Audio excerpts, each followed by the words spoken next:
Assalamualaikum warahmatullahi wabarakatuh. Apa kabar kalian? Semoga kalian baik-baik saja dan tetap diberikan kesehatan oleh Allah Subhanahu wa Ta'ala. Bantu channel kami dengan cara subscribe dan tekan tombol lonceng kalian. Terima kasih. Semoga kisah ini bermanfaat. Istri sakit, pria ini pinjam uang ke kakak ipar tapi ditolak. 10 tahun kemudian dia balas lewat ini. Memberi pinjaman atau hutang kepada orang lain itu termasuk amal solih. Apalagi orang yang meminjam merupakan anggota keluarga sendiri. Namun terkadang dalam setiap kehidupan tak jarang antara anggota keluarga tidak saling memperdulikan. Dikala saudara tengah kesusahan dan meminta bantuan, tetapi tidak digubris oleh anggota keluarga tentu amat menyakitkan. Seperti kisah yang dilansir dari Happy TV. Satu ini misalnya, di mana ada seorang pria yang mencoba meminjam uang kepada saudaranya, yang langsung ditolak mentah-mentahan, namun bukan membalasnya dengan tindakan serupa. Dia memberikan pembelajaran berharga ini kepada saudara tersebut. Nah, simak kisahnya berikut ini. Aku tidak lulus SMP dan memilih untuk bekerja. Setelah perjuangan selama 30 tahun membuatku berpikir dan meneteskan air mata. Aku ingat 10 tahun pertama aku datang ke sini. Aku orang yang mudah gelisah dan tidak tenang. Orang lain kerja mencari uang, membangun rumah dan menikah. Karena penghasilan yang tidak bagus membuatku berpikir setiap hari jalan untuk mendapatkan uang yang lebih banyak. Suatu ketika temanku mengajakku untuk berbisnis buah-buahan. Dia berkata kalau ada jalan dan bisa membawa perubahan. Aku pun merasa melihat ada kesempatan. Istriku juga sangat mendukung. Kami akhirnya mengambil semua tabungan untuk mencoba membuka bisnis. Tapi ternyata temanku adalah penipu, di mana semua uang untuk berbisnis ia ambil. Dia mengatakan dia membutuhkan uang dan meminta maaf kepadaku. Meskipun mulutku tidak berkata apa-apa, tapi di dalam hati aku sangat marah.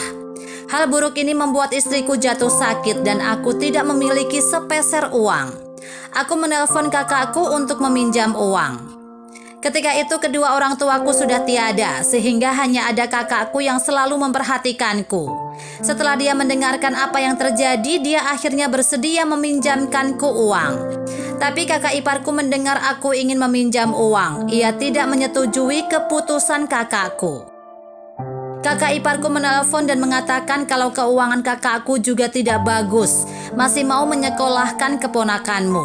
Aku berkata kami sudah tidak sanggup lagi. Tapi dia tetap berkata tidak ada uang dan langsung menutup telepon. Akhirnya aku meminta bantuan kepada semua orang yang kukenal dan mengumpulkan uangnya.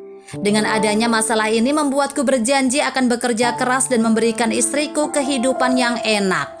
Aku kembali menjual buah-buahan dan terkadang aku dikejar-kejar hutang. Hal ini membuatku sedih dan tidak bisa berkata apa-apa.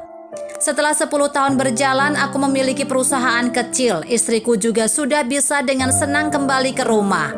Setelah sampai di rumah, kakak ipar melihatku ada perkembangan dan mengajakku makan bersama, tapi aku menolaknya. Akhirnya kakak ipar membawa keponakanku yang paling besar mengajakku makan bersama. Aku mengatakan tidak perlu dia mentraktirku, ada yang mau dikatakan, katakan saja. Kakak ipar tersenyum dan memintaku membawa keponakan yang paling besar itu untuk bekerja bersamaku. Aku tertawa dan berkata, mengenai hal ini silakan suruh kakakku datang kepadaku.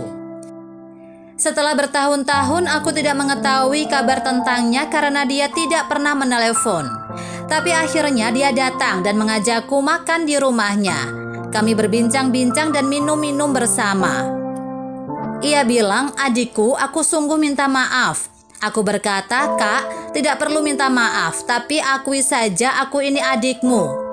Mengenai keponakanku, kamu tidak perlu khawatir. Meskipun kamu tidak datang, aku juga akan membantu. Kakakku terharu dan meneteskan air matanya.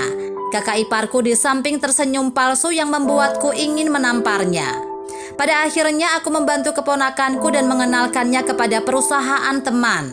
Aku berharap dia tidak seperti kakak iparku yang tidak tahu terima kasih.